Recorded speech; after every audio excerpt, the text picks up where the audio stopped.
atrapado en su propio cuerpo. Teófilo es víctima de sus 385 kilos de peso. Tras una alta hospitalaria comienza su pesadilla. El traslado a su casa es imposible.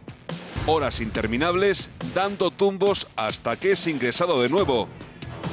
En unos minutos, la familia de Teófilo dispuesta a denunciar a la sanidad valenciana.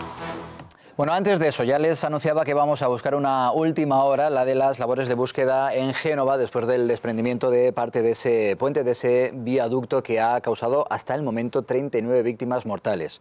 Y ya les decía al comienzo del programa, fíjense cómo estarán las cosas, Susana, cómo están las cosas ahora mismo allí, que han tenido que, por temor, por miedo a nuevos desprendimientos, paralizar esas labores de búsqueda, ¿verdad? Pues sí, vamos a ver cuál es esa última hora, porque a esta hora las labores de búsqueda de supervivientes se han suspendido por temor a nuevos derrumbes. Parece que uno de los pilares del viaducto podría estarse inclinando y ceder de nuevo. Bueno, pues estas labores son claves para encontrar a más personas con vida que están atrapadas bajo los escombros. Vamos con las cifras oficiales, las que ha dado el Ejecutivo italiano. Vamos con esos 37 muertos hasta este momento, 16 de ellos, 16 heridos y 12 de estos heridos están graves. Bueno, pues así como van a ver es como ha quedado el tramo de esos 100 metros de ese puente Morandi, que ayer se vino abajo a las 12 de la mañana y que, por cierto, es un puente que une a Génova con la frontera de Francia. Bueno, pues este que van a ver es el equipo de personas que están trabajando a contrarreloj. Estamos hablando de 1000 agentes entre los bomberos, la Policía Municipal, la Nacional, Protección Civil y los sanitarios y los equipos de emergencia. La Fiscalía de Génova ha abierto hoy una investigación para esclarecer las causas del derrumbe y algunas hipótesis apuntan incluso a un error humano por parte de la concesionaria que gestiona la autopista. David Capello es uno de los supervivientes y aún no se cree que esté con vida. Escuchen. Mi ricordo la strada che scendeva giù. Stavo transitando, ho sentito un rumore sordo e ho visto la strada che andava giù e io andavo giù con lei. Poi ho avuto la fortuna che sono finito, non so neanche io dove, perché dopo ho rivisto la mia macchina.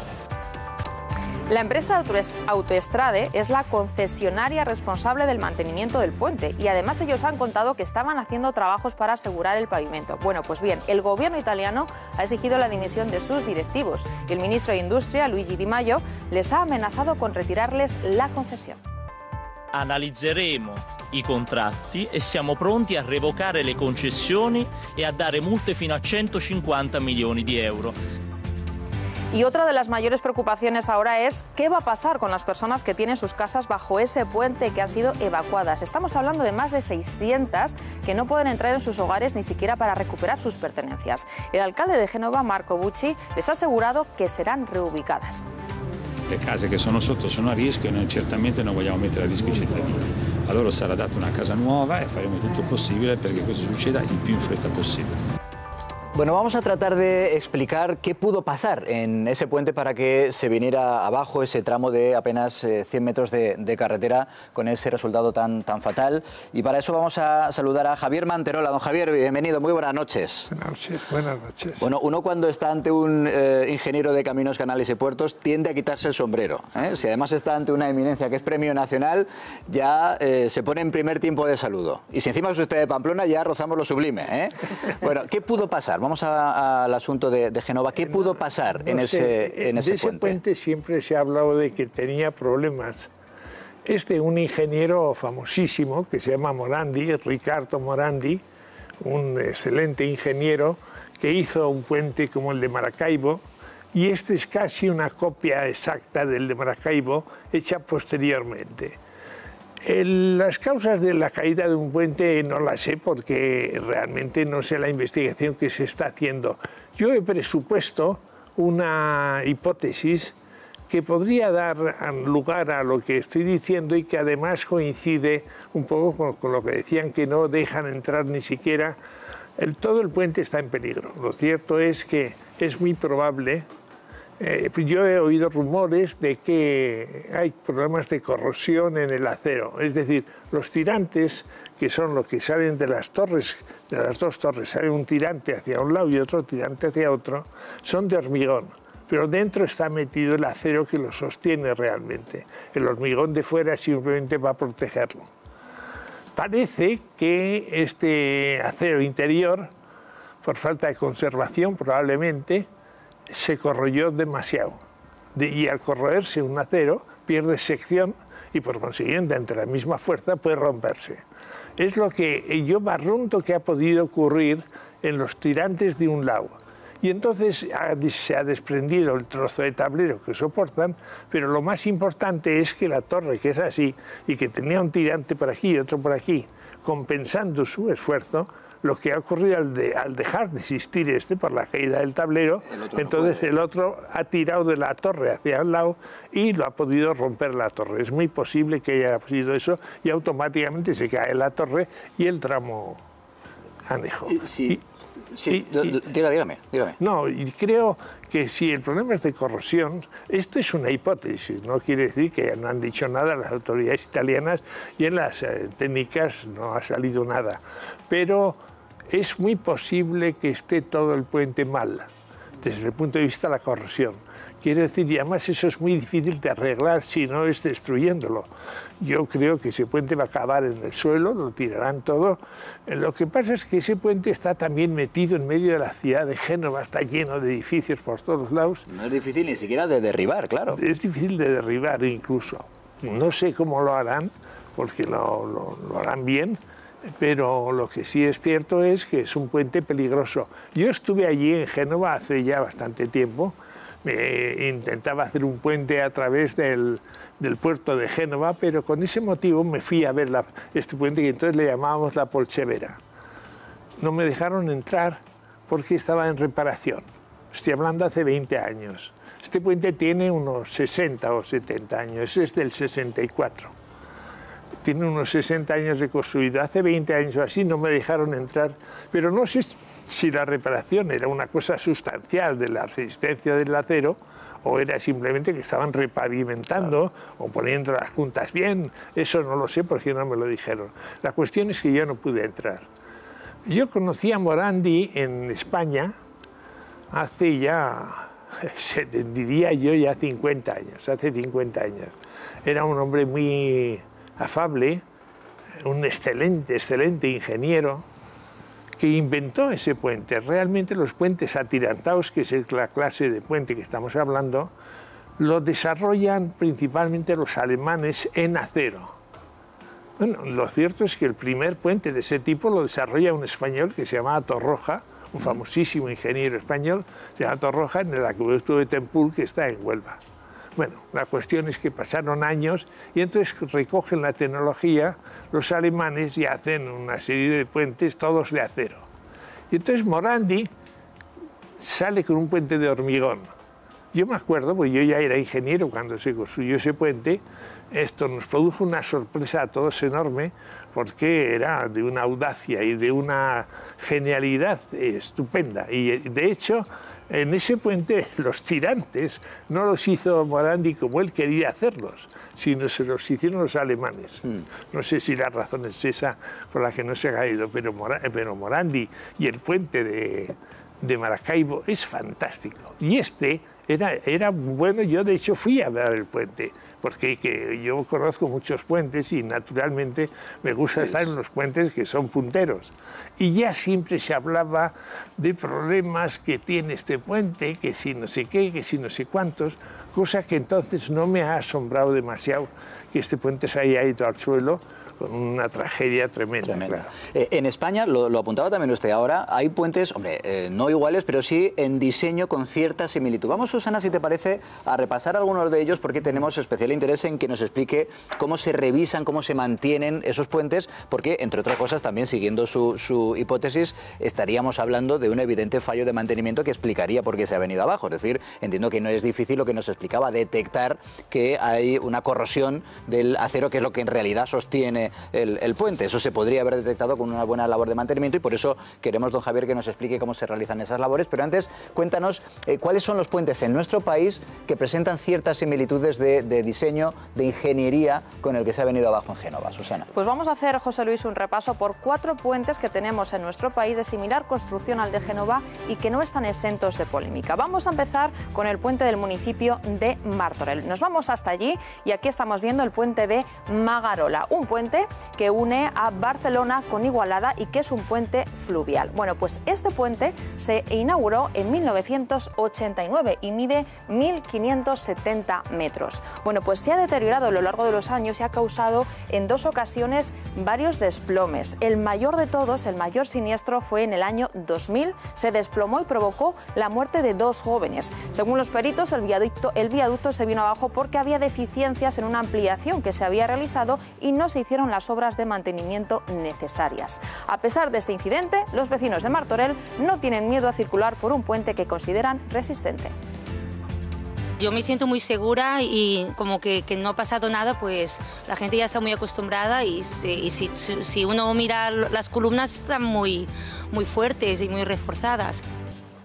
Y desde Martorell nos vamos ahora hasta Vigo. Allí hay un puente, el puente de Rande, como están viendo. Bueno, pues este puente une los municipios de Redondela y de Moaña. Existe este puente pues desde el año 1981, ese fue el año de inauguración, y mide más o menos algo parecido al de Martorell, 1.558 metros. Bueno, pues este puente, por él, soporta a diario una media de circulación de unos 50.000 vehículos. En 2010 también se amplió y le pusieron varios carriles más de circulación. Bueno, pues este puente está construido en torno a varias viviendas, como el de Génova, y muchos vecinos denuncian que es un auténtico peligro. Escuchen. Nosotros estamos debajo. Digo, yo cualquier día aparezco muerta. Me acuesto y no me levanto ya. Después de 40 años viviendo debajo del puente, mira, ¿qué vamos a hacer? Hay que seguir. Pues seguimos por el norte de España. Concretamente nos vamos a Eibar, el municipio de Guipúzcoa, en el País Vasco. Aquí está el viaducto de Basagoiti. Bueno, pues este viaducto se encuentra desde hace 40 años y es un puente desde 1978, mide algo menos, 427 metros, y es un puente pionero porque sus columnas están construidas en forma de V. Bueno, pues esos 427 metros de longitud han tenido deformaciones a lo largo de los años. En 2010 se amplió y los usuarios consideran que el puente es seguro, aunque no les acaba de convencer esas columnas con forma de V. Escuchen. Y iban a poner, esta es la V, ¿no? Las columnas iban a ir rectas y la que pedía mucho dinero, por lo que se ve. Inventaron para no pagar tanto dinero y las hicieron así. Y nos vamos con el cuarto, con el último, hasta La Coruña. La última autopista de circunvalación de La Coruña, que se llama Viaducto de la Tercera Ronda. Bueno, pues este puente está allí desde 2015 y a lo largo de 323 metros ha sufrido diferentes accidentes. El punto negro de este puente está cerca de los baños de Arteixo, para que se hagan una idea. Bueno, pues ese lugar, ahí se han producido varios accidentes de tráfico y según los agentes municipales se debe a un problema estructural, la junta sobre la que algunas veces patinan los vehículos. José Luis. Bueno, don Javier, estamos hablando evidentemente de la seguridad, el mantenimiento en los puentes que presentan ciertas similitudes, puentes que suponen, digamos que un desafío para la ingeniería. Siempre ha habido cuenta de que hay problemas que no avisan. Siempre los ingenieros dicen que hoy un puente se puede venir abajo sin avisar, pero evidentemente, ¿qué labores de mantenimiento, de revisión, lo que conocemos popularmente como la ITV, se realizan en este tipo de puentes? Primero, los puentes esos no se parecen en nada al que se ha caído. No se parece en nada, es decir, por lo que he visto yo. Además, uno me parece que es nuestro, cuando digo nuestro, de mi oficina, el de las Uves. El de Basagoiti. El de Basagoiti, que no tiene ningún problema, y el hecho de poner las pilas en V es un procedimiento técnico perfectamente válido que está en todos los lados. La conservación de puentes es siempre el punto crucial de todo. Es decir, yo me acuerdo que se decía que un país rico conserva muy bien sus puentes. Un país pobre no conserva sus puentes. Y al no conservarlos, que cuesta la conservación, cuesta dinero, se caen. En España tenemos un factor favorable en extremo para la conservación de los puentes, que es el clima. El clima es un país muy seco, es un país soleado y por consiguiente la humedad, que es uno de los puntos claves de batalla de estos puentes, lo que ha producido la corrosión probablemente en Morandi, en el puente de Morandi, en el puente de la Polcevera, si es verdad que ha sido la corrosión, pues la produce la humedad. Y en ese sentido tenemos un país ideal. Tanto es así que se dedica poco dinero a revisar los puentes. Yo he hecho muchos puentes atirantados, que son como son esa tipología, y no es bastante fácil la revisión, porque los tirantes, que es el punto débil, que es lo que yo supongo que ha pasado en Italia y que puede pasar en España, el tirante está muy tensionado, muy fuerte, y el revisar cómo está es muy difícil, porque claro, ese tirante está muy protegido exteriormente para evitar la corrosión por la humedad, para que no le entre, pero claro, al cabo del tiempo le va entrando humedad y entonces lo que hay que hacer simplemente es descubrirlo. El puente, descubrir su recubrimiento, ver cómo está a la vista, con la vista, y volver a cerrarlo o sustituir algún cable en el caso de que algún cable esté estropeado. Pero esa es una operación muy difícil y no se suele hacer además, no se suele hacer. Yo he participado, como digo, en muchos puentes y realmente el problema de la corrosión y el problema de la conservación del puente está en los tirantes. En los otros puentes hemos visto no es ese problema, se agrieta un puente, al agrietar por ahí entra la humedad y corroe la armadura, pero son mucho menos vulnerables que estos. Estos son muy vulnerables, especialmente los puentes atirantados. Los tienen tirante porque todo se basa en la resistencia del tirante, y si el tirante falla por corrosión o por lo que sea, el puente se cae inexorablemente. Merlos. Pero aquí la pregunta que yo tenía para usted, señor Manterola, es en relación al momento concreto en el que el puente se cae, porque claro, hemos visto algunas imágenes que son, en fin, espectaculares en el sentido de que hay una tormenta impresionante, de que caen algunos rayos, etcétera. ¿Realmente eso es lo que parece? ¿Eso es el detonante que hace caer el puente? ¿O al final los elementos atmosféricos de ese momento fueron casualidad y aunque hubiese hecho sol, se habría caído el mismo día y a la misma hora? Yo creo esto último. Realmente una tormenta, una lluvia, es una acción pequeña para un puente. Lo único, el viento que puede llevar, ese sí empuja mucho a las pilas, que son muy altas, pero no creo que haya sido consecuencia de nada de eso. Como ha coincidido este fenómeno atmosférico con la caída del puente, se le echa un poco de responsabilidad, pero no la tiene. Yo creo que no la tiene. Lo que sí tiene es que la rotura por la corrosión, a fin de cuentas el acero tiene un tamaño considerable y va perdiendo sección, y quiere decir que va extensándose y cada vez la tensión en el acero que queda es mayor y llega un momento que se parte, y ese parte ya se gana bruscamente todo. Y es imposible que el resto sostengan la fuerza que está haciendo el que ha fallado. Es lógico. Además, más en este tipo de puentes solo tiene un tirante, ahora se hacen con muchos más tirantes todos los puentes, y entonces aún hay cierta oportunidad que si se rompe uno, entre los demás puedan sostenerlo.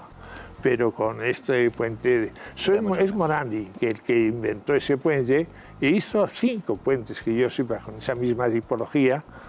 Cada vez peor, la verdad es que era eso. El mejor era el primero, que fue absolutamente espectacular, el puente de Maracaibo, pero después vino la Polcevera, después vino el Wadi Kuf, que está en Libia, después hizo el otro que está en el río Magdalena, en Colombia. A veces se busca a lo mejor un paso más allá, ¿no?, en la ingeniería. Yo he visto el del Magdalena, lo está viendo, porque yo estaba proyectando y construyendo un puente a través del río Magdalena, y este puente precisamente es para sustituir al de Morandi, pero no porque estuviese mal, que no estaba mal, sino porque es muy bajito y quieren hacer el Magdalena navegable. Entonces tienen que pasar barcos y ha habido que tirar. Bueno, lo cierto es que el fiscal encargado del caso en Génova tiene clarísimo, le ha dicho: no hablen de fatalidad, estamos ante un evidente error humano. Martu. Sí, mi pregunta es, si no lo he entendido mal, el resto del puente corre grave riesgo porque ha perdido el equilibrio, ¿no?, por así decirlo. Entonces, para desmontar todo eso, todas las viviendas que hay abajo, nos despedimos de ellas. No creo. Se puede desmontar a trozos. Pieza a pieza. A trozos y sacarlo con grúas a trozos. pero la causa de la inestabilidad del resto del puente no es porque este se haya caído, es porque está, yo creo, en malas condiciones de la misma manera que estaba este. Y esa es realmente lo que le hace imposible de restaurar. Yo, si me permiten, me gustaría hacer una pregunta que no es técnica. Yo, por supuesto, como mis compañeros no entendemos nada. Le agradezco muchísimo su explicación porque se ve que es usted una persona que sabe mucho de esto y lo ha explicado muy bien. Pero yo tengo una pregunta legal. ¿Deberían incrementarse la obligatoriedad de los controles periódicos sobre este tipo de instalaciones, sobre puentes y otro tipo de instalaciones, más o menos? ¿Existe en España una normativa que nos permita estar lo suficientemente seguros sobre esto? Es que no lo conozco tampoco, lo que le estoy hablando. No existe. En España no se lleva un control de calidad suficientemente preciso. En este tipo de puentes un poco más, el de atirantados, pero el verdadero conservador, como he dicho antes, de los puentes en España es el clima. Tenemos un clima excelente para él, seco y con sol. Es lo mejor que puede tener un puente. Sí, pero el otro no estaría de más tampoco. Que creo usted que me tranquiliza mucho, que lo voy a engañar. Echaría una mano. A mí me hubiese gustado otra pero respuesta. Es que además la tradición, los puentes son de piedra hasta el siglo XIX.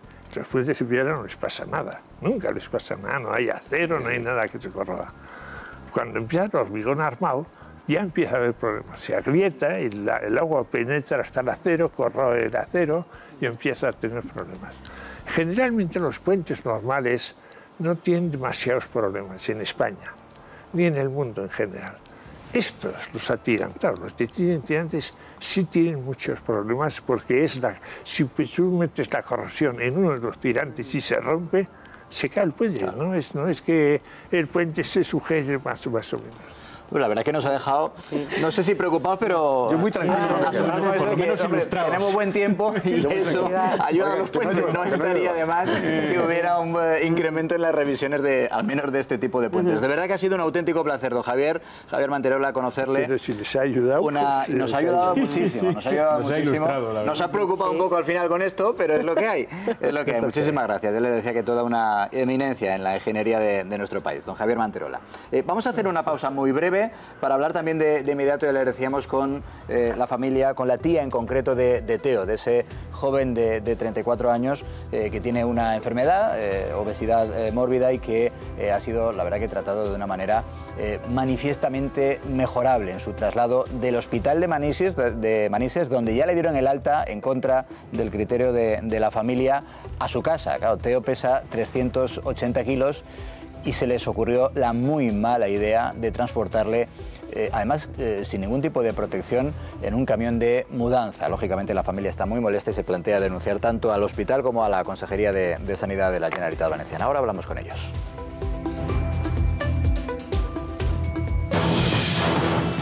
Atrapado en su propio cuerpo, Teófilo es víctima de sus 385 kilos de peso. Tras una alta hospitalaria comienza su pesadilla.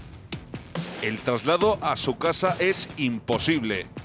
Horas interminables dando tumbos hasta que es ingresado de nuevo. En unos minutos, la familia de Teófilo dispuesta a denunciar a la Sanidad Valenciana.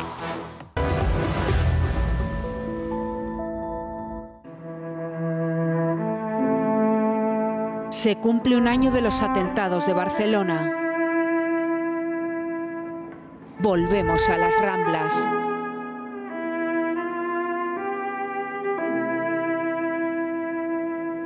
Hablamos con los testigos. En esta situación quedas como paralizado y no te atreves ni a ir a ayudar. Mucha soledad. No hemos tenido a nadie que nos sentara y nos dijera, a ver, ¿qué necesitáis? Vivir esto a solas pues es muy duro. Hoy, Barcelona, un año después del terror.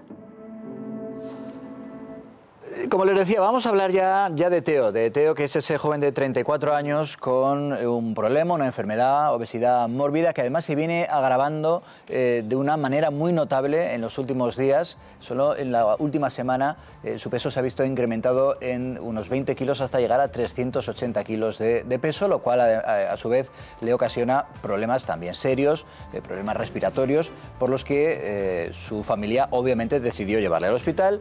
Es hospitalizado en en contra, decíamos, Irene, del criterio de la familia, se le da el alta hospitalaria y para llevar a cabo ese alta hospitalaria, a los responsables de la sanidad de la Comunidad Valenciana, en este caso es el Hospital de Manises en concreto, se les ocurre la muy mala idea de trasladar desde el hospital. Inicialmente ellos pretendieron hacerlo a un pabellón de la localidad, trasladar a Teo y hacerlo en un camión de mudanzas, evidentemente sin ningún tipo de seguridad. Creo de hecho que el único freno para la camilla eran los propios frenos de la camilla dentro del camión de mudanza, no había nada más. Evidentemente estábamos hablando de un riesgo, además como apuntaba Jáuregui, en una operación en la que están pues, prácticamente todos los medios de comunicación haciendo fotos, tomando las imágenes, en fin, que es un auténtico escándalo y como tal se está recogiendo en las redes sociales, ¿verdad? Sí, porque la familia de Teo no descansa en su reivindicación, denuncian las durísimas condiciones, como contabas José Luis, en las que estuvo durante 5 horas dentro de ese camión sin ventanas. Vean esto. Como un animal, verle ahí sufriendo en un camión, cuando tiene problemas de respiración y todo, y un camión sin ventanas, sin nada. Y estas críticas han querido canalizarlas a través de las redes sociales, con una página de Facebook, Todos Somos Teo. En ella, sus familiares, como su hermana Débora, se quejan de la poca humanidad de quienes gestionan el traslado de este enfermo y piden que se haga justicia.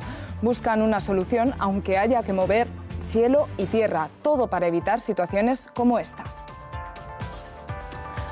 Así llevaban a Teo en el camión en contra de su voluntad y de sus parientes. Una persona que sufre dificultad respiratoria, que también tiene llagas en la espalda y que apenas puede moverse. Minutos antes de ese traslado se vivieron muchos momentos de tensión.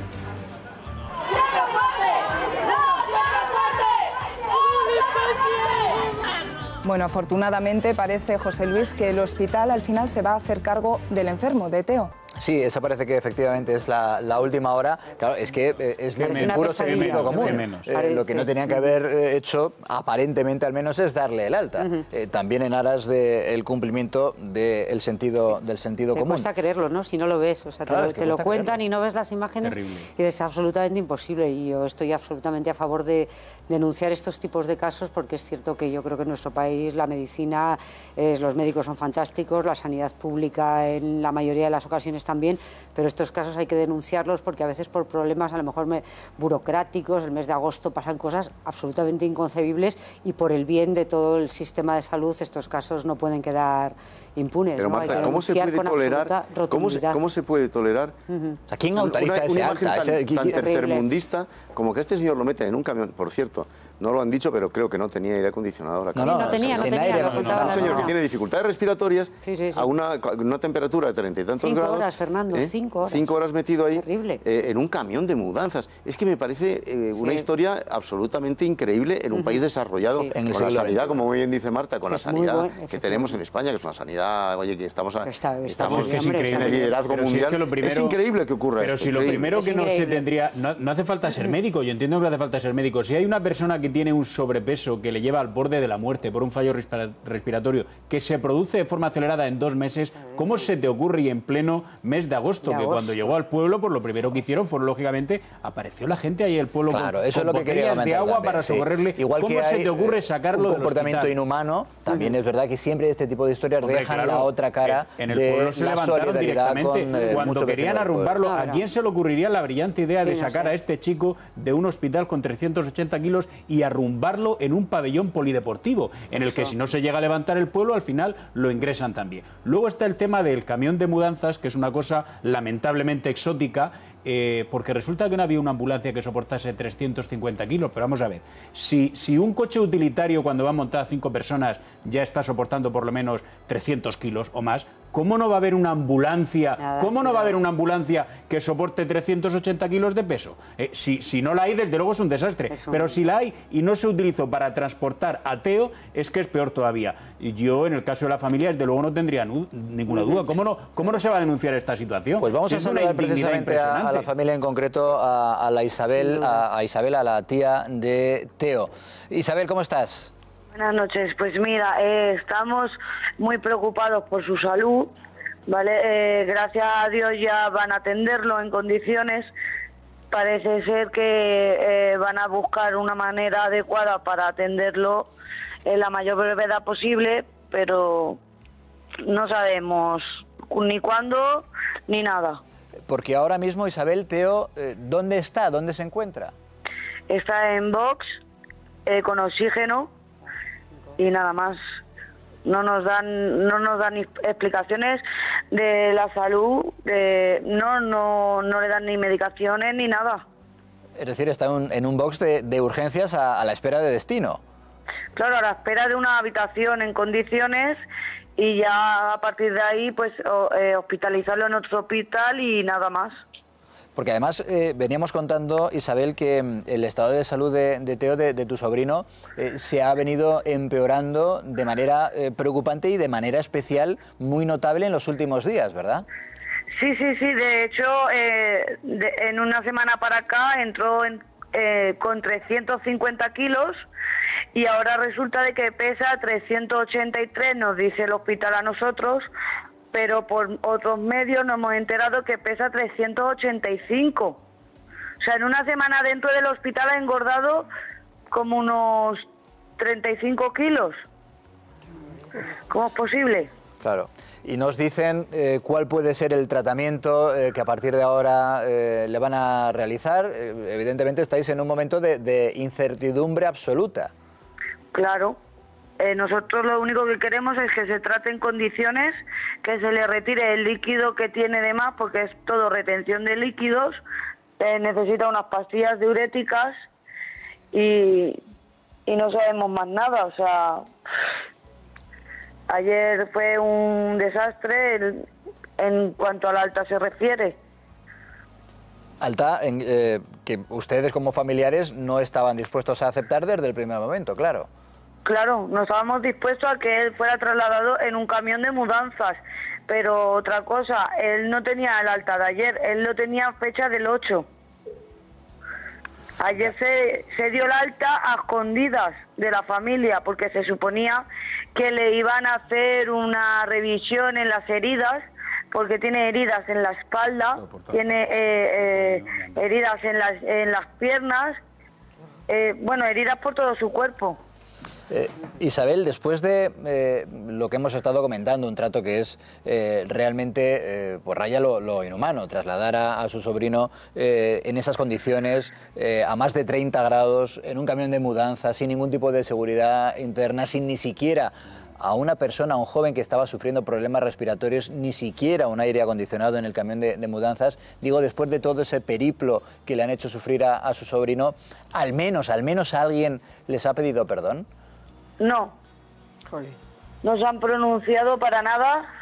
Ellos creen que han hecho lo correcto y nada más. O sea, lo trasladaron en un camión en pésimas condiciones con 2 ventiladores y no sé si... No, me están diciendo que no tenía ni ventilador, nada, ni ventanas, ni luces, ni nada. Y lo sacaron a escondidas de nosotros, pasaron por el sótano y nada más. O sea, nosotros nos fuimos en busca del camión porque sabíamos que había montado ahí, por los bomberos y la policía de tráfico y demás. José. Alfonso. Claro, la verdad es que, Isabel, buenas noches. Lo del camión de mudanzas es una triste metáfora porque ciertamente a su sobrino, a Teo, le trataron como un mueble, como si no respirase, como si no tuviese vida, como si no tuviese unas necesidades. En ese momento directamente lo meten al camión. Pero a mí de salida me parece que, como a mucha gente, estamos ante una negligencia como un piano, muy importante. Pero la pregunta es, ¿ustedes, la familia, sabe quién es la persona, el máximo responsable que tiene la idea de darle el alta y que tiene la idea de meterle por la fuerza en un camión de mudanzas? Porque el director del hospital de Manises tiene que firmar eso, lo firma un jefe de área o un médico muy por debajo, hay gente de vacaciones, es decir, ¿quién es el responsable y quién es la persona que, oponiéndose a la familia, dicen no hay nada que hacer a este chico que se le mete en el camión de mudanzas? ¿Quién decide eso y lo firma? Pues eso debería de haberlo firmado el coordinador de esa zona. junto con el médico y otras personas, claro, entiendo. Pero ustedes tienen ese papel, eso a No. ustedes no se lo trasladarán verbalmente, hay que llevárselo, eso lo tendrá que firmar alguien.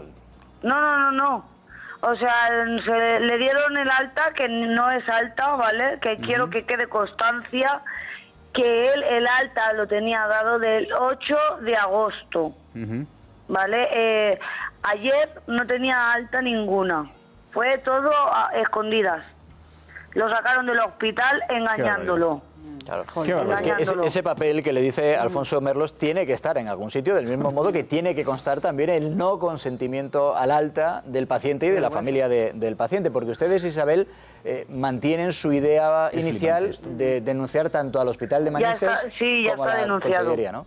Sí, ayer mismo de madrugada, entre las 1:30 o 2 o por ahí, se denunció. Se fue al juzgado de guardia de Valencia y se denunció el acto vandálico, como entendemos nosotros, porque eso es inhumano. No, y además hacerlo eso Yo quería preguntar una a cosa, escondidas. Isabel. Buenas noches, Sí, Isabel. buenas noches. Mire, dice usted que a Teófilo le sacaron a escondidas, prácticamente. Oiga, Sí, no, por el sótano. Bien, Por entonces- donde se sacan las cosas estas, donde están todos los trastos del hospital. entonces mi pregunta es, ¿cómo es posible que aparezcan unas cámaras de televisión y unos fotógrafos violando gravísimamente la intimidad de su sobrino? Porque esto me parece una violación muy seria de la intimidad.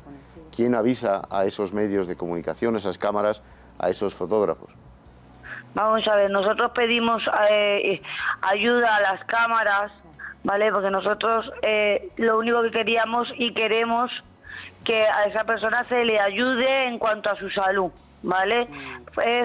Son avisados por su hermana, por la familia, ¿vale? Porque se ve que por ese es el único medio por el que nos escuchan. Claro. No, la verdad es que esas imágenes, es triste decirlo, pero es Aparte, así, es verdad, convierten no, el asunto en noticia. Vale, también es verdad que los cámaras y los fotógrafos son avisados por medio de seguridad para que no graben. Entonces, esas imágenes son nuestras, de nuestros móviles, y dadas a los cámaras y demás, a la prensa informativa, vaya. Es que de verdad que duele verlo, ver cómo le están metiendo en el camión de mudanzas. Duele. A pleno sol del día, en verano, con una situación como la que está sufriendo Teo, que entre otras muchas cosas deriva en esos problemas respiratorios. Claro, Marta. ¿Sabe lo que pasa, Isabel? Que si no viéramos las imágenes, claro, evidentemente, pues puedes pensar que vulneran la intimidad de su sobrino, pero claro, si no las viéramos, es que te cuesta creer una cosa así. Que no te lo crees. Sí, que sí, no te lo puedes creer. Ustedes se han puesto ya en manos de expertos para que les... abogados, para que les asesoren bien qué trámites tienen que seguir para que esto no quede así por su sobrino y para que no vuelva a pasar, ¿no?, en nuestro país, en el siglo XXI, que no vuelva a pasar algo como esto. Y luego no tiene operación la enfermedad que tiene su sobrino. Hay operaciones para que se pueda paliar esta enfermedad que padece. Operación sí que hay. Ahora mismo es lo que lleva es una retención de líquidos como un caballo de grande, ¿vale? Es impresionante. Es tanto líquido lo que retiene su cuerpo, ¿sabes? Que no le da tiempo a expulsarlo. Los médicos, ¿cómo lo hacen? Pues no sé, le mandaron unas pastillas diuréticas para retirar todo el líquido del cuerpo. Pastillas, o sea, que no le está dando el hospital, porque como al ser crónico, lo tiene que llevar de su casa. ¿Sabes? Entonces, ¿Y claro. van a pelear, Isabel, para que esto no vuelva, para que una cosa así ni le vuelva a ocurrir a su sobrino, ni le vuelva a ocurrir a nadie en nuestro país? Hombre, por supuestísimo, por supuestísimo. Es un país donde no está concienciado de la obesidad mórbida. Y sobre todo en personas tan jóvenes. Esto pasa en Estados Unidos, a lo mejor, y no pasa tan grave, no le dan tanta historia al asunto, son tratados como personas normales, porque son personas normales, simplemente que con una enfermedad como la puede tener cualquier ciudadano. Lo que pasa es que España no está preparado para movilizar a todo un hospital entero para mover a una sola persona. No, eso es lo que ha quedado puesto de manifiesto. Claro, pero Isabel, fíjese que no solamente es mover a esa persona, sino que es, en el caso de que se pueda devolver a su casa, meterla en su casa, porque claro, resulta que en el hospital ustedes, en medio del cabreo, del nerviosismo, etcétera, quizá no repararon en que esa cama, que no era una camilla, era un camastro, una cama grande, no cabía por su puerta. Eso no se lo plantearon tampoco desde el hospital, porque ¿por dónde pensaban meter a Teo en su casa? No lo sé, por la ventana o por la puerta del garaje. Sí, está claro que no lo pensaron, porque es que no pensaron ni siquiera entrarlo por el ambulatorio de Turís, porque como se ve en las imágenes, tuvieron que quitar la puerta para poder... Los bomberos desmontaron la puerta del ambulatorio para que él pudiera entrar. Como le dijo la médica, dice, lleváronlo de aquí porque si no se muere aquí, está para irse al hospital. Lleváronlo ya porque se está muriendo, se nos muere aquí. Bueno, Isabel Peralbo, que es la tía de Teo, gracias por contarnos su historia en el Cascabel de esta noche. Manténganos informados. Un fuerte abrazo y también para Teo, que se recupere.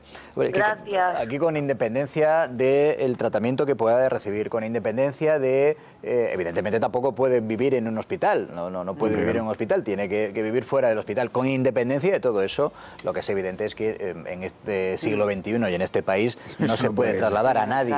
No puede ocurrir nunca. Aunque pese 380 kilos en un camión de mudanza. Oye, pues a mí lo que me parece peor, fíjate, y que nadie les haya dicho, oiga, lo hemos visto, está mal.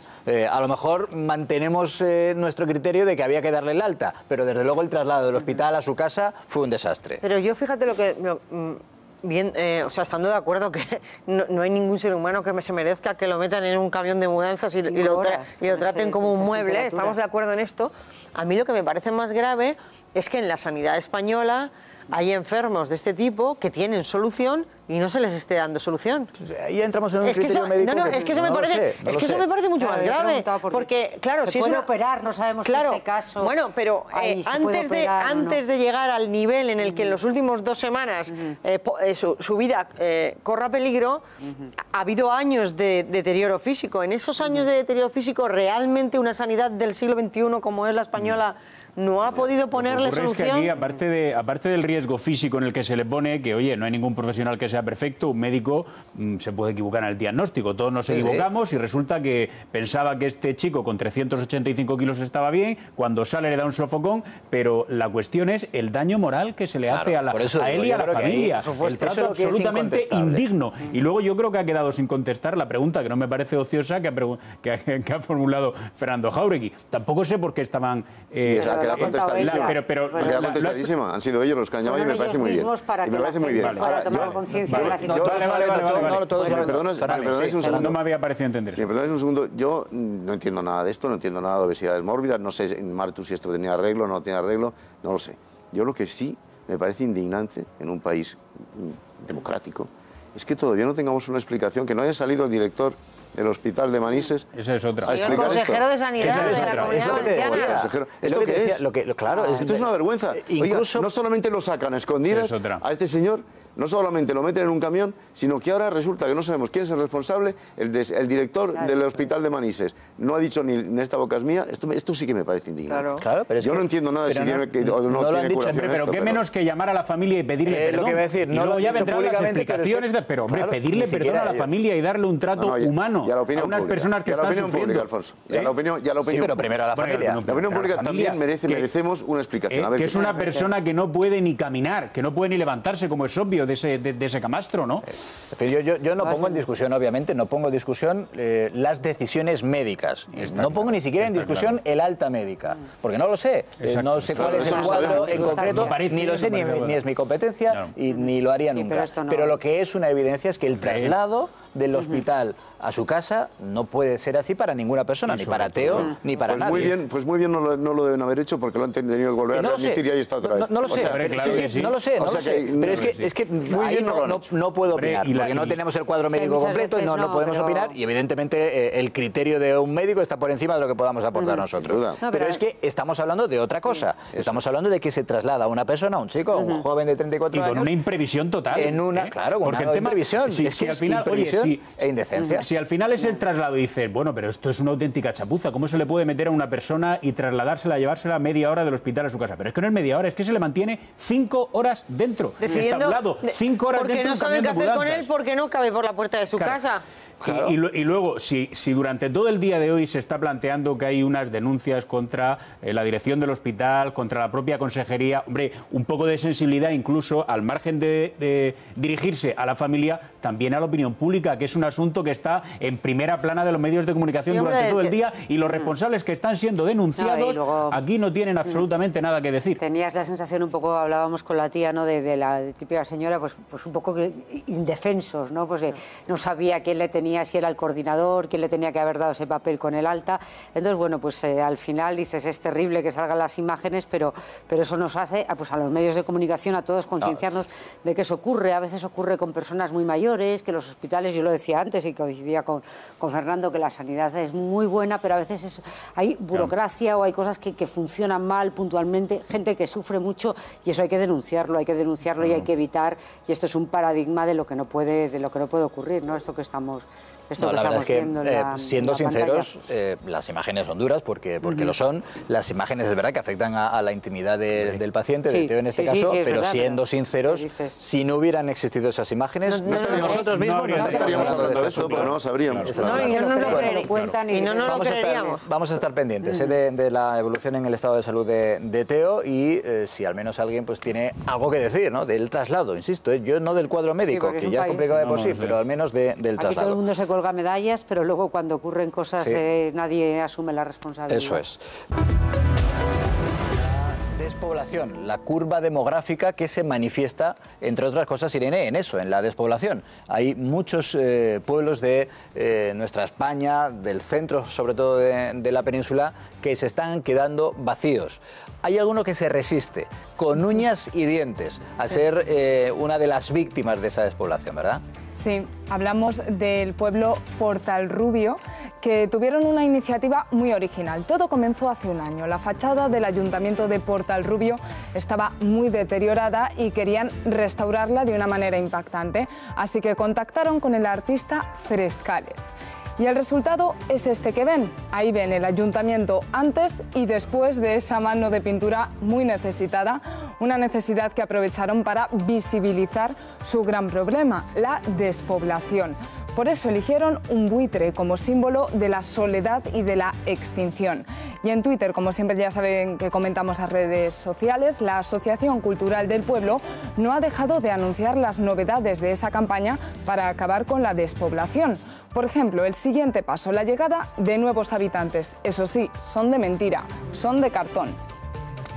Ahí los tienen, buscan volver a llenar de vida esos espacios vacíos del pueblo, donde antes había una barbería, por ejemplo, ahora vemos también esos habitantes de mentira y también vemos niños que son prácticamente inexistentes en Portalrubio de Guadamejut, que ese es el nombre del pueblo, el nombre completo. Por cierto, para organizar todo esto han mezclado formas tradicionales y más modernas de micromecenazgo. Combinan los ingresos a través de una página web con la hucha del bar de toda la vida. Pues vamos a saludar al alcalde de Portalrubio, que es Julián Rodríguez. Bienvenido, muy buenas noches. Buenas noches, muchas gracias por su invitación. Que son 26, ¿no? 26 vecinos. A 31 de diciembre de 2017, 26 solamente, sí. Aparte de los nuevos, los de cartón piedra. Sí, claro, aparte de la gente ficticia que hemos tenido, con la que hemos tenido que llenar el pueblo, exacto. Oye, ¿cómo se lo han tomado los otros 25 vecinos de Portalrubio? Pues todos han participado en un taller que hemos realizado a lo largo del mes de julio, los fines de semana. Es cuando se han ido creando estas figuras de cartón, estos habitantes de mentira ya han sido creados por los habitantes de verdad, por los que todavía tenemos un espíritu un poquito de rebeldía y de no resignarnos ante el problema de la despoblación. Claro, es que hay que hacer algo, ¿no? Al menos tratar de llamar la atención. Exacto.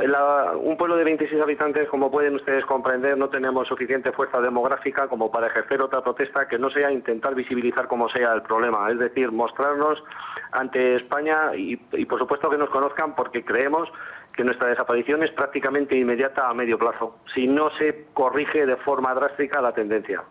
Bueno, veo que hay niños. Por desgracia, los niños son de los de cartón piedra, ¿no?, en el pueblo.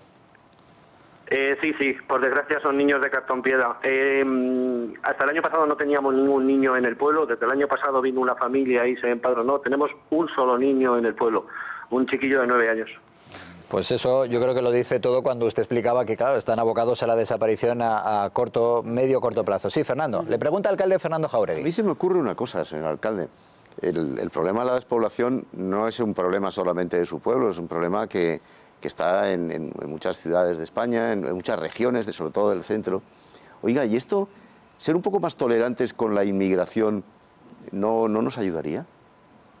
Pues la idea que usted acaba de lanzar no es la primera vez que la oigo. Hubo incluso quien planteó tratar de repoblar esta parte de la Laponia española, como se ha dado en llamar, con posibles inmigrantes venidos de zonas, permítame la expresión, aunque no es tampoco muy correcta, culturalmente afines, es decir, por lo menos que tuvieran la misma religión que nosotros. Hubo quien lanzó en cierto momento una idea de tratar de repoblar la zona con cristianos perseguidos en Siria. No sé si se puede estudiar, si no se puede estudiar, si chocaría con derechos y cómo distinguimos los cristianos de los musulmanes. Sería un poco caótico el tema, pero son ideas que sí, que están sobre la mesa y con las que, ¿por qué no trabajar? Tenemos que estudiar todas las posibilidades, pero tiene que ser un estudio de las posibilidades desde la Administración Central. Desde 26 habitantes nosotros no tenemos fuerza ni medios para plantearnos estos estudios. Bastante que estáis haciendo con este tipo de iniciativas que al menos eso ponen el foco, tratan de llamar la atención a la sociedad española. Marta. Muy rápido, señor Rodríguez. ¿Han pensado, como han hecho, yo he escuchado que han hecho otros pueblos, en invitar a parejas jóvenes con niños que quieran dejar la ciudad o que no tengan trabajo a tener una casa en el pueblo, a darles allí un trabajo para pues conseguir esta repoblación y que vuelvan los niños al pueblo? Mire, todo se ha pensado. El problema que tenemos nosotros como ayuntamiento, para que usted se haga una idea, el presupuesto de este ayuntamiento son de 60.000 euros al año. Cualquier concejal liberado, cualquier alcalde de una ciudad mediana cobra infinitamente más que el presupuesto anual que tenemos nosotros. Somos un ayuntamiento que no tenemos absolutamente ningún recurso. No tenemos molinos eólicos, no tenemos placas solares, no tenemos ninguna forma de generar recursos por nosotros mismos. Que vaya gente, claro. Si los tuviéramos, ¿qué podríamos hacer? ¿Intervenir directamente en esos temas pagando una subvención directa por habitar un pueblo? Entendemos que tampoco es el camino, ni el medio. Dar una subvención directa por vivir sería casi una política, permítame la expresión tan bestial que voy a decir, pero casi una política estalinista, una política de la subvención pura, aunque no hagas nada, vente a vivir aquí por tener gente y yo te pago. Yo personalmente no lo veo. Bueno, pues ya digo, al menos usted hace lo poco que puede hacer en un pueblo en el que, oye, le voy a pedir que le dé un beso enorme a ese niño de 9 años, que me imagino que será uno de los niños más mimados de España, porque tiene, todas las esperanzas del pueblo. Tiene 25 personas, no solo sus padres, son un poco todos ustedes también los padres de ese pequeño de 9 años. Enhorabuena por la iniciativa, porque de verdad que aquí en esta casa nos preocupa mucho la manifestación de ese problema que es todavía mayor de lo que sufren ustedes. Ustedes son la manifestación del problema de la curva demográfica en nuestro país, que es realmente nos aboca al mayor de los desastres. Así que enhorabuena por tratar de resistirse con uñas y dientes. Alcalde Julián Rodríguez, alcalde de Portarrubio. Muchísimas gracias a ustedes por darnos visibilidad y por permitir la oportunidad de expresarnos. Muchísimas gracias. Un fuerte abrazo.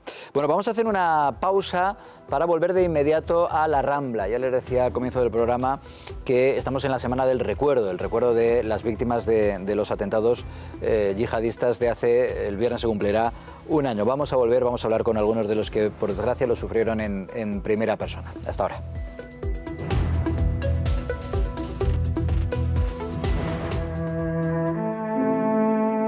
Se cumple un año de los atentados de Barcelona. Volvemos a las Ramblas.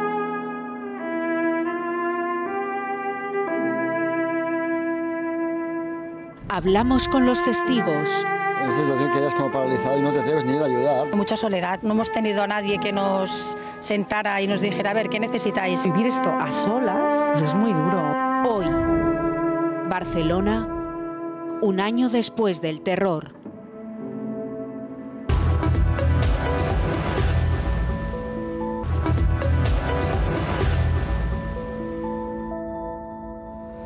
Ya estamos de vuelta y les decía que tenemos que volver a la Rambla. Se va a cumplir un año de ese terrible atentado en Barcelona, también en Cambrils, atentado yihadista, y evidentemente estamos, Susana, con las víctimas. Es una semana para el recuerdo, especialmente en su caso también para el dolor al volver a la memoria todo lo que ocurrió aquel día, aquella tarde. Sí, José Luis, tenemos el testimonio de algunas de esas víctimas porque, como ya saben, este viernes se cumplirá un año de los atentados de Barcelona y de Cambrils.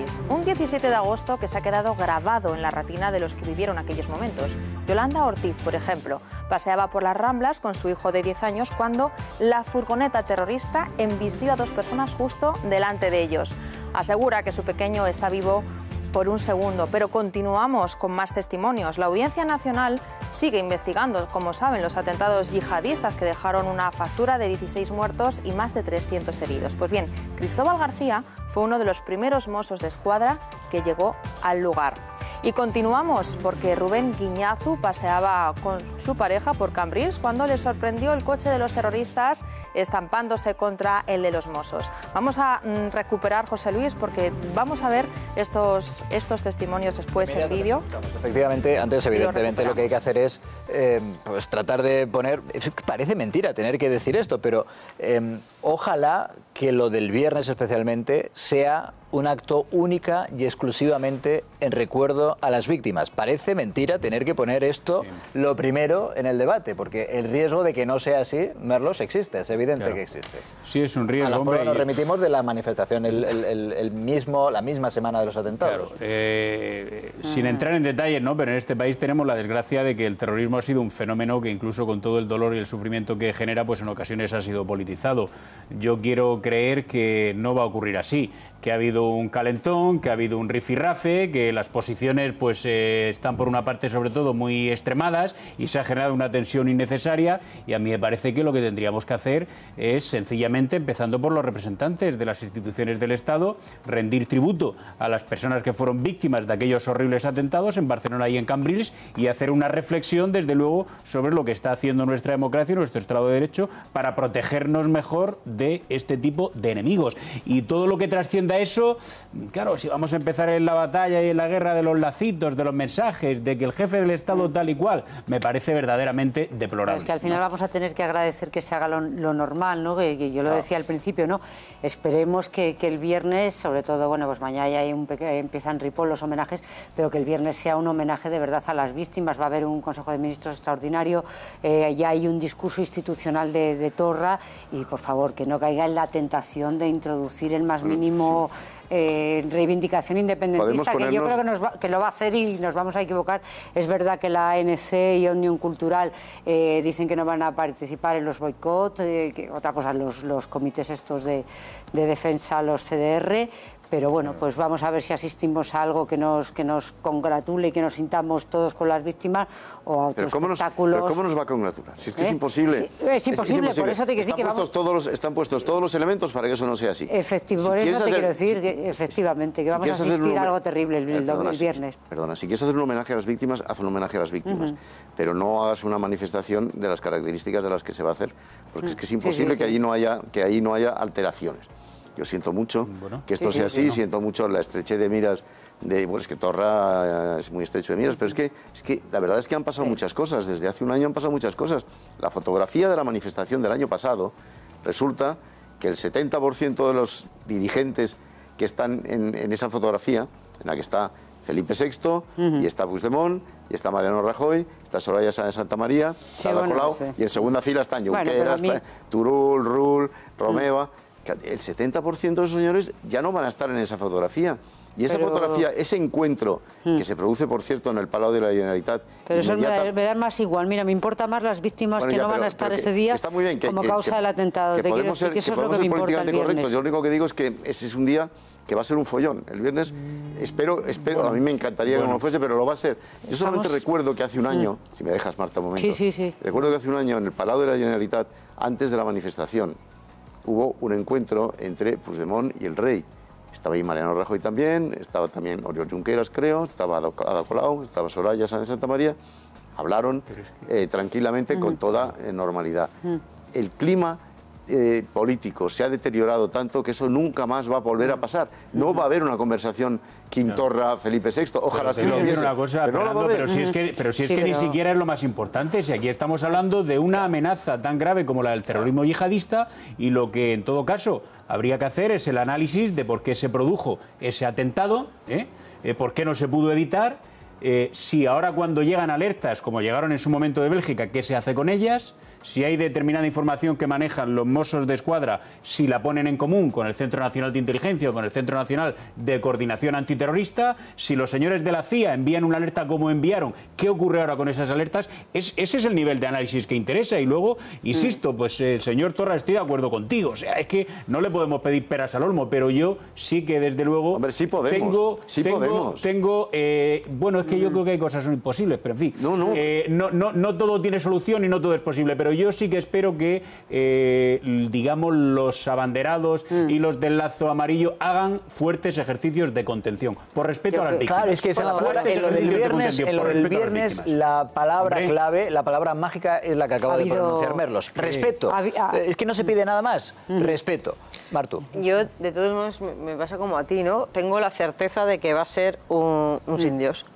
Pero como es todo lo que pasa actualmente en la política española, el respeto es una cosa inexistente entre los líderes políticos. Vale, puede haberlo en la batalla, en la pelea política. Pero es que hemos... Pero estamos hablando de víctimas de... Pero es que hemos llegado a un punto... Escucha, de las víctimas de ETA, las víctimas del 11M, y estas víctimas, por ejemplo, se han estado tirando a la cabeza unos líderes a otros delante de nuestros ojos, con lo cual no nos rasguemos las vestiduras, porque en este país se ha respetado poco a las víctimas y las víctimas se quejan de ello. Todas las víctimas. Hasta tal punto que el año pasado, cuando se produjo el atentado, vimos todos listas de catalanes y listas de personas que no eran de Cataluña. Hasta ese punto. Lo que sí te cuento y te digo es que está habiendo muchos movimientos en las últimas horas, muchos intentos de mediación para que la cosa, dentro de que evidentemente pues los más independentistas, más radicales, sabemos que van a intentar montar el lío porque solo viven de eso y solo alimentan ese tipo de reivindicaciones y de victimismo, al final, que por lo menos por parte de las autoridades, lo que decía Merlos, haya un poquito de contención, que el discurso de Torra no rebase ciertos límites y no nos lleve a todos los españoles al bochorno, y que el jefe del Estado, que tiene que estar ahí, por supuesto, que no se le haga una afrenta más a la que nos tienen acostumbrados día tras día. Pero entonces, es que eso yo creo que va a suceder que respeten unos mínimos. Pero mira, que Torra va a respetar unos límites lo hace por propio interés. Bueno, pero porque, que lo haga. Pero lo hace por propio interés porque está Europa muy sensibilizada porque han sido grandes capitales europeas las que han sufrido el terrorismo yihadista, y es una de las principales preocupaciones de todos los estados europeos, y si él monta un circo y hace un esperpento de los suyos, otra gota, su imagen internacional, que es lo que a ellos les preocupa tanto. Pero eso no cambia el hecho de que durante la semana se haya estado diciendo nosotros no tenemos rey, nosotros somos una república, vamos a nuestro rollo, y que con la boca muy pequeña se diga, no, le pedimos por favor a la gente que esté muy tranquila, mientras tú echas palas y palas de leña al fuego. Hombre, a mí es que este cinismo me resbala. Y también puede ser una estrategia, lo de ANC y ONU, nos desvinculamos del boicot para que lo que pase no sea mi culpa. No tener la responsabilidad. Pero en cualquier caso ya sabemos lo que nos espera este otoño, el 11 de septiembre, el 1 de octubre, luego huelga, si quieren acampar en las Ramblas, ya sabemos lo que nos espera. Pero por favor, ese día por una cuestión de pura humanidad, pura humanidad, lo que se tiene es que respetar de nuevo el duelo de las víctimas. Hay víctimas que todavía, por supuesto, claro que por supuesto padecen todavía secuelas psicológicas. Entonces, se les puede permitir que honren a las víctimas, a sus familiares que padecieron en esos atentados. Esta es la cuestión fundamental. Y luego, insisto, la cuestión técnica, porque estos días en los que hemos conocido cómo se sucedieron las investigaciones, qué información habían trasladado los Mossos, qué es lo que había ocurrido en realidad, pues también se le puede echar sal a esa herida y también se puede meter el dedo en el ojo por esa parte. Pero a lo mejor no procede, en este aniversario, porque hay temas muy delicados en el sumario. Pero a lo mejor es que no procede por respeto a las víctimas, por lo menos ahora. Por lo menos el viernes. Claro. Todo eso que dices es verdad. Pero hemos montado un acto de protocolo imposible. Claro. De protocolo imposible. Cuando es que Torra, después que ha ido muy lejos en esto, no puede tolerar que esté el jefe del Estado en su Estado, tal y como él lo cree. Pero ¿cómo no lo puede tolerar? El jefe del Estado va donde le da la gana, sencillamente. El jefe del Estado en España. Tiene toda la razón. Torra no puede ahora recoger las velas que lleva tirando un año. Si no te importa, me escuchas. Por supuesto, como siempre. Si no te importa, entiéndeme. Yo no estoy diciendo todo lo contrario, estoy diciendo que el jefe del Estado naturalmente tiene que plantarse allí, porque es su Estado. Es el Estado donde el que él es jefe. Ahora bien, el conflicto diplomático y protocolario es absolutamente insoslayable. Es que eso va a ser así. Es que Torra no va a poder permitir que el rey esté allí, vamos a ponerlo con comillas, impunemente. Luego el acto tiene todos los ingredientes para estallar mal. Y además hay una cosa, el independentismo vivía mejor, por ejemplo, contra el enemigo exterior, que era Mariano Rajoy.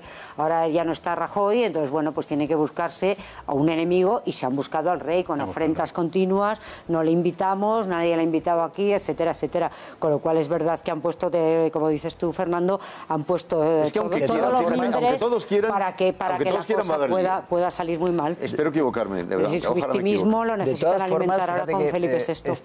Estábamos hablando de protocolo, de Torra, de los al final acabamos petando denominados comités de defensa de la República, de la ANC. Estoy convencido, lo vamos a comprobar con Marco Chiazza, nuestro hombre en Barcelona. Estoy convencido de que nada de eso es ahora mismo la preocupación en el lugar en el que se llevó a cabo ese atentado terrible en las Ramblas. Marco, buenas noches. ¿Cuál es el espíritu y cuál es el ambiente que se respira a solo unas horas de ese homenaje a las víctimas? ¿Qué tal, José Luis? Muy buenas noches. Pues justo nos encontramos en el punto donde en 2 días se va a rendir homenaje a las víctimas con la presencia del rey. Estamos justo en el lugar donde nace las Ramblas, es decir, por donde estáis viendo es por donde circuló la furgoneta, por esta calle Pelayo que rodea la Plaza Cataluña, y por aquí es por donde accedió esa furgoneta hasta las Ramblas. Ahora, como veis, han puesto 4 meses después, el Ayuntamiento de Barcelona puso estos pivotes, estos volardos que pues en principio impiden que se produzca un atentado de este tipo. Aún así, en aquel momento no estaban, por lo tanto la furgoneta accedió a las Ramblas y recorrió durante pues más de medio kilómetro rodeando todo lo que venía por delante. Pero como decías, José Luis, ahora si paseas por aquí el ambiente es de total normalidad. En las Ramblas sigue habiendo muchísima gente, prácticamente cualquier hora al día. Es verdad que se nota que en Barcelona hay menos turismo, pero las Ramblas a priori parece una calle normal. Pero cuando te adentras en las Ramblas y hablas con sus comerciantes, pues es cuando te encuentras con historias bastante espeluznantes. Es verdad que muchos de los comerciantes, muchos de ellos que presenciaron el atentado no quieren ni hablar. Nos han dicho muchos de ellos que todavía están yendo a psicólogos, que nunca volverán a ser los mismos, que realmente tienen un trauma, barrenderos que pidieron el traslado, comerciantes que fueron atropellados y que aún así han tenido que volver a su negocio y seguir trabajando. Esta es una calle donde que está llena de paraditas, de souvenirs, de kioscos, de floristerías. Hemos hablado con 2 testimonios en concreto que nos han impactado. La primera, una señora que vendía tickets de buses turísticos y que nos ha dicho que presenció el atropello y que incluso salvó alguna vida porque alertó de la presencia de esa furgoneta. Y una señora que trabaja en una floristería que directamente, lo vais a escuchar, nos ha dicho que se encaró con el terrorista. Grito de golpe y un montón de ruido como de disparos, es lo que escuchamos, y de repente la gente que se apartó de golpe en plan marea, corriendo, y ahí es cuando dijimos vámonos de aquí. O sea, yo al menos tenía muy claro que había que irse. Mis compañeras a lo mejor estaban un poco distraídas. Fue muy triste porque vi morir casi ocho personas eran y una la remató y fue muy triste porque estas historias se cuentan pero cuando se viven pues es muy doloroso. Yo soy una persona que soy extrovertida, simpática y desde eso pues como que me pienso más las cosas. Fue muy duro y veo que me viene directo. ¿Y a partir de ahí? A partir de ahí pues dije, bueno, o tú o yo. Me puse así. Se fijó en el número de mi parada, que es el 13, que normalmente es el de la mala suerte, pero en este caso tuve mucha suerte. Y coge, frena en seco y casi se cae hacia aquel lado. Pues tremendo testimonio, sí, la verdad, de esa comerciante en las Ramblas que se enfrentó visualmente con el asesino de la Rambla en ese atentado terrorista. Claro, es lo que decía. Tú dile a esta gente que tuvo que vivir aquello, que si Torra va a hacer no sé qué, que si los CDR van a plantear no sé cuál. Olvidamos que desde luego pudieron ser muchísimos más muertos, pero fueron 15 muertos en Barcelona y un muerto en Cambrils 16, y 150 heridos. Es decir, es que fue una desgracia de unas dimensiones impresionantes. Y que estemos ahora con todo el debate político sin olvidar que efectivamente aquí se produjo un sufrimiento como no se había conocido en décadas en la ciudad de Barcelona. Vamos a escuchar a más de las víctimas, efectivamente, a las que se va a rendir homenaje este viernes. Susana. Volvemos a recuperar esos testimonios que antes teníamos un problema técnico. Les estábamos contando que ese 17 de agosto se ha quedado grabado en la retina de los que vivieron aquellos momentos. Por ejemplo, a Yolanda Ortiz. Ella paseaba por las Ramblas con su hijo de 10 años cuando una furgoneta terrorista embistió a 2 personas justo delante de ellos y asegura que su pequeño está vivo por un segundo. Nos pasó tan cerca que incluso yo llegué a ver al conductor, no le vi la cara, pero sí que vi la figura de cómo hacía fuerza para llevar la furgoneta, ¿no? En ese momento mi reacción fue coger a Iván por la espalda y tirarlo con fuerza hacia atrás para refugiarlo. La Audiencia Nacional continúa investigando esos atentados yihadistas que dejaron una factura de 16 muertos y más de 300 heridos. Cristóbal García, por ejemplo, fue uno de los primeros Mossos de Escuadra que llegó al lugar y cuenta esto. Realmente supongo que el tema del miedo igual a posteriori lo piensas más que en el momento. En el momento era un gran volumen de gente que salía de allí, todos gritando desencajados y decían que estaban disparando dentro. Entonces, en el momento no nos lo pensamos, dejamos el vehículo en la calle del Carme y bajamos para abajo el compañero y yo con nuestra arma reglamentaria a ver realmente qué nos encontrábamos, a ver qué podíamos hacer. Continuamos con otro testimonio, el de Rubén Giñazu. Paseaba con su pareja por Cambrils cuando le sorprendió el coche de los terroristas estampándose contra el de los Mossos. Uno de los terroristas fue directo hacia él. Él se arrodilló por instinto porque pensaba que iba a morir. Y en ese momento me apuñaló la cara. Me los quité al cuchillo, me empezó a salir tanta sangre que me empecé a ahogar. Entonces me quedé tirado en el suelo. Se vivieron escenas de pánico, como han visto en muchos vídeos que han circulado por internet. Los comerciantes refugiaron a algunos turistas en sus locales. Jaume Doncos regenta desde hace 40 años esta tienda de música que están viendo en las Ramblas. Bueno, pues admite que tuvo miedo. En esta situación quedas como paralizado y no te atreves ni ir a ayudar, porque ya veías que había algo extraño. La gente salió y se quedó aquí un padre con 2 niños que tenía a la madre y a la mujer muerta aquí fuera. A veces te haces el duro y parece que no te pasa nada. Barcelona se blindó aquella tarde de agosto y a los familiares de las víctimas les era imposible contactar con ellas. Es lo que le pasó a Adriana Martín. Su madre y su hermana estaban heridas, pero no podía localizarlas. Se enteró porque vio a su madre tendida en el suelo en uno de esos vídeos caseros que comenzaron a circular por la red. Creo que me entró un ataque un poco de pánico, de histeria. Mi hermana la encontraron a las 12, 12 y media de la noche, es decir, estuve casi 7 horas sin saber de ella. Nadie la localizaba. Por suerte no recuerdan nada lo que es psicológicamente, no recuerdan el día que fueron a pasear. Las calles estaban llenas de turistas extranjeros. Ian y Valerie Wilson, una pareja canadiense, acababa de llegar por primera vez a Barcelona y decidieron ir a visitar las Ramblas. Bueno, pues él falleció y su mujer resultó herida. Su hija Fiona, la que estaban viendo en las imágenes, ha vuelto a la ciudad para recordar a su padre. They were together for 54 years, so it's very hard for her to now express truly how grateful we are for the people who stopped and helped my mom and dad. Y un último testimonio, el de la actual ministra de Justicia, Dolores Delgado. Por aquel entonces trabajaba como fiscal coordinando operaciones contra el yihadismo en la Audiencia Nacional. En España se han evitado atentados terroristas yihadistas, sí, desde luego con las víctimas. Ese es el verdadero protagonista de ese día, o sea, el dolor. La verdad es que a ellos, a las víctimas, es a quien hay que escuchar. Decía hace unos instantes en el programa Alfonso Merlos, y yo creo que muy acertadamente, tan es así que hay que escuchar a las víctimas, que en esta semana, al menos en esta semana, no deberíamos ni siquiera incidir en los agujeros negros que los hay, en la prevención y en la intervención antes, durante e incluso después de esos atentados. Y decía también Merlos, pero la amenaza, no se nos olvida a nadie, que evidentemente continúa. Bueno, tan es así que fijaros en la portada que van a encontrar ya hoy en sus kioscos, en la portada del diario ABC, dice Marruecos pide a España que tutele las mezquitas. El responsable de antiterrorismo urge a que el gobierno supervise a los imanes ante la falta de un censo real. Esto lo dice Marruecos, bueno, que durante un tiempo ha estado colaborando, además con las fuerzas antiterroristas, insisto.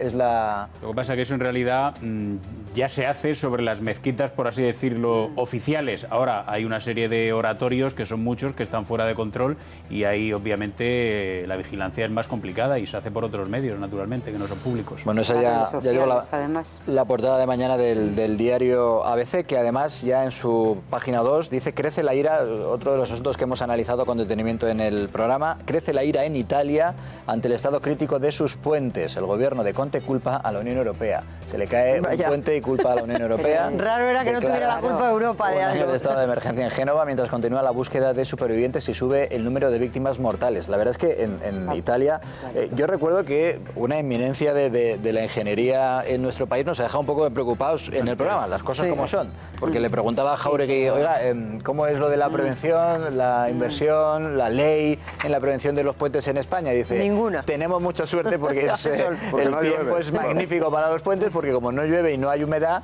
pues el acero, que es al final lo que sostiene este tipo de puentes, el acero que está dentro del hormigón, que el hormigón simplemente recubre, pues al no haber humedad, no haber mucha lluvia, pues se mantiene bien. Pero él decía, ni leyes, ni mucho mantenimiento. Nos ha dejado un poco preocupados, pero lo cierto es que en Italia sí que tienen un problema muy, muy serio. Quiero recordar que se les han caído 5 puentes en los últimos 10 años.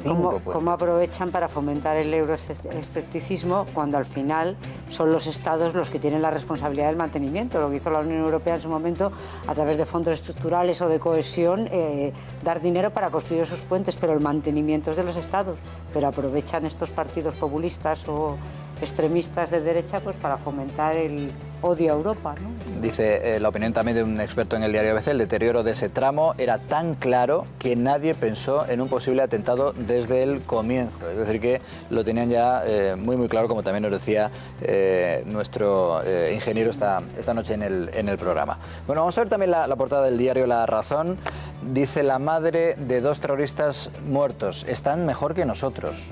No vio las imágenes de sus hijos tiroteados hasta hace unos días. Es insisto, la imagen incluso de portada mañana en el diario La Razón. Dice, La Razón habla con los progenitores de los hermanos Ichami, 2 de los yihadistas que fueron abatidos en Cambrils, horas después del atentado en Barcelona. La madre relata, dice ella, el sufrimiento vivido este año por los recelos de sus vecinos.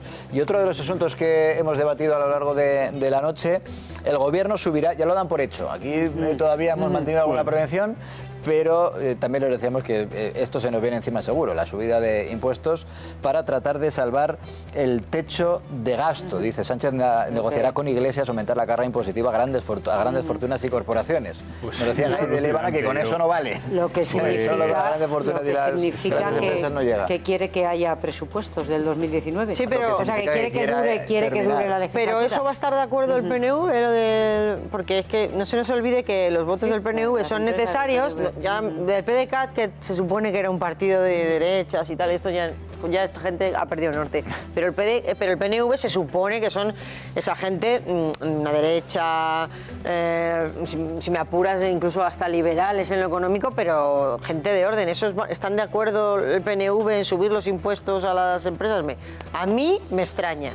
¿Y de dónde te salen los votos entonces? Las consecuencias, estamos hablando con Guy de Liébana y pasando un poco de puntillas por la situación económica ahora mismo, con la subida del precio de los combustibles, con el encarecimiento de la cesta de la compra, con el trabajo que no sale de la fase de precarización en la que está. Y encima, el dinero que le va quedando al personal en el bolsillo, el Estado le va a meter la mano para cogerle todavía un poco más. Pues ¿dónde va a quedar realmente la capacidad de consumo de la gente, no? En ningún sitio. ¿Dónde va a quedar? Lo que decíamos, subiendo es los el comienzo del círculo virtuoso. El consumo interno, que es lo primero además que ha empezado a notarse a la baja. Os recuerdo de todas maneras que Guy de Liébana ha admitido que el impuesto a las sociedades es un impuesto necesario.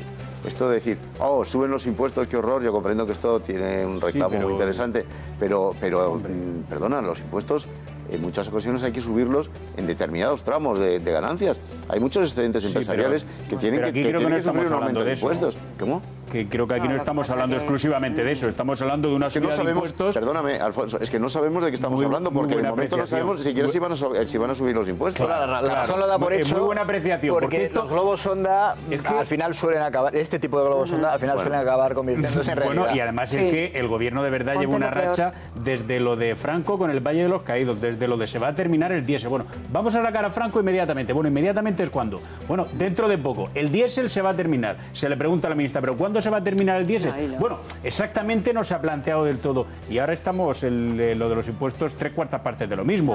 Van a subir. Bueno, ¿cómo, cuándo, para nadie del gobierno lo ha dicho. Esto, Merlos, que... No, dicen que es receptivo. Pero el titular, creo que el titular no es inventado. ¿No? Vamos, se está negociando. Ha comenzado el proceso. Digamos que por ser exquisitos, podríamos decir, ha comenzado el proceso que muy probablemente terminará con una subida de... Es que es exigencia de Podemos. El gobierno reconoce que está negociando con Podemos. Podemos estar desaparecido en combate, que lo decía yo al principio. Podemos no pueden. Sin sus líderes, Podemos tiene una sangría de votos terrible. Porque si no estás en la tele, si no estás en los medios, no existes. Y esto es lo que le está pasando. Entonces, la única manera de volver a la primera línea es retorcerle el brazo a Sánchez y obligarle a hacer algo que no quiere hacer.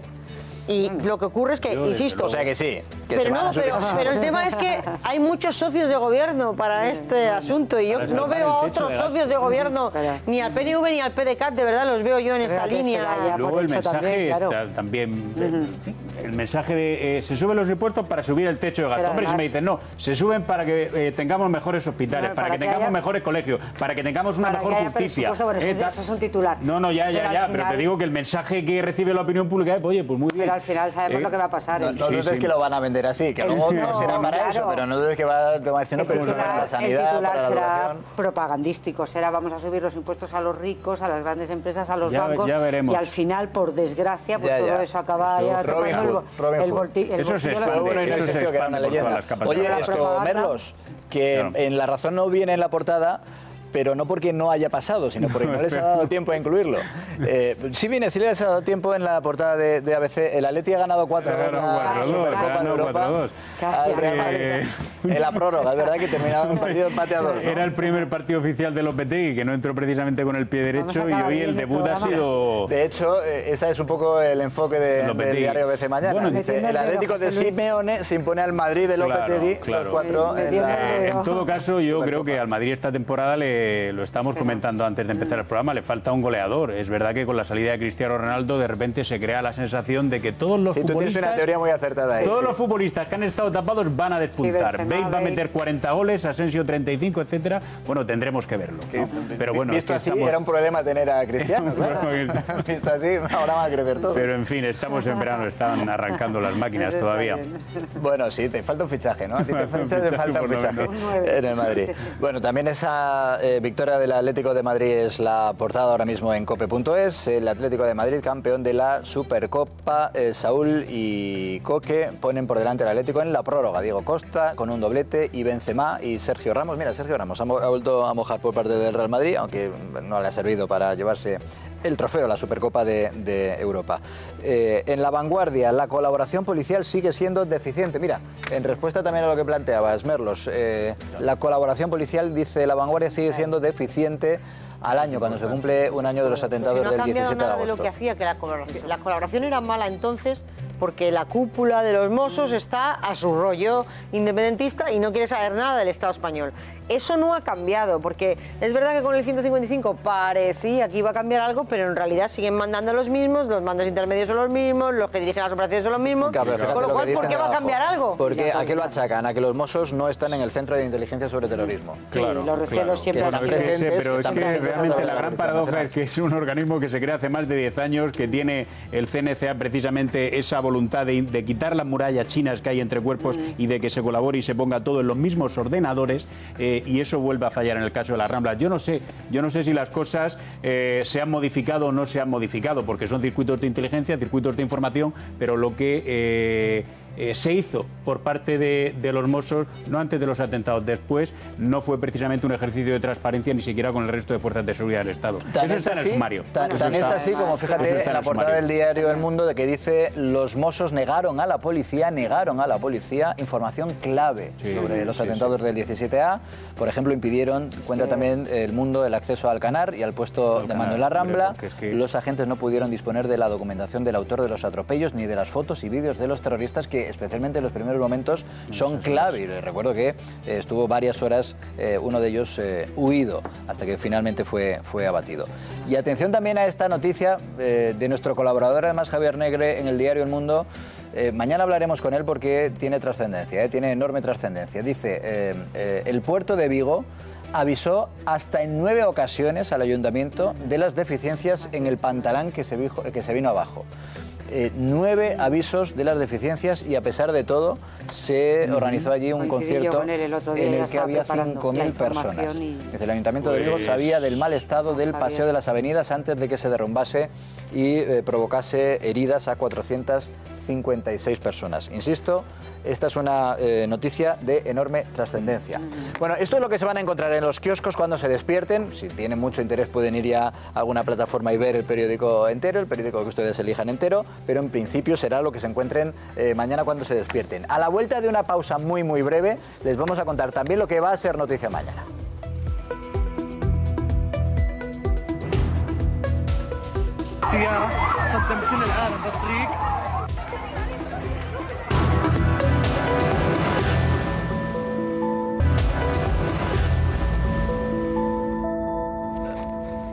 Pues ha llegado el momento en el que sacas esa bola de cristal y nos dices que va a ser noticia mañana, Susana. Casi. Hoy ya es jueves, ya son las 12:29, ya es jueves 16 de agosto y nuestra agenda es monotemática. Todas las noticias giran en torno a las celebraciones por el primer aniversario de los atentados yihadistas de Barcelona y de Cambridge. Para empezar, algunas de esas víctimas darán una rueda de prensa con sus testimonios. Además, el presidente de la Generalitat, Quim Torra, va a encabezar un acto de homenaje a las víctimas en Ripoll y va a estar acompañado por ese alcalde también de esta localidad. En Barcelona, su alcaldesa, Ada Colau, va a hacer una declaración institucional en las Ramblas, donde murieron 14 personas y más de un centenar resultaron heridas al ser arrolladas por esa furgoneta que usaron los terroristas. Y por último, en nuestra agenda, en Alcanar, en Tarragona, van a realizar otro homenaje a los cuerpos de seguridad por su importante labor durante aquel 17 de agosto del año pasado, José Luis.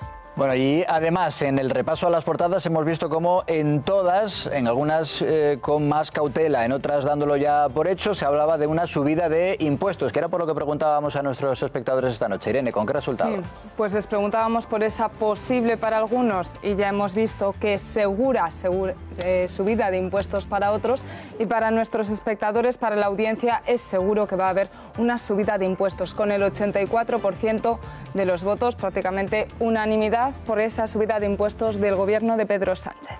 Bueno, pues ya estamos a jueves, así que hoy ya no es festivo, de manera que podríamos seguir, pero lo vamos a dejar aquí. ¿Por qué no queremos? Pero lo vamos a dejar aquí, exacto, porque no queremos. Gracias, Merlos, Alfonso, un placer. También Marta, Martu y Fernando, gracias.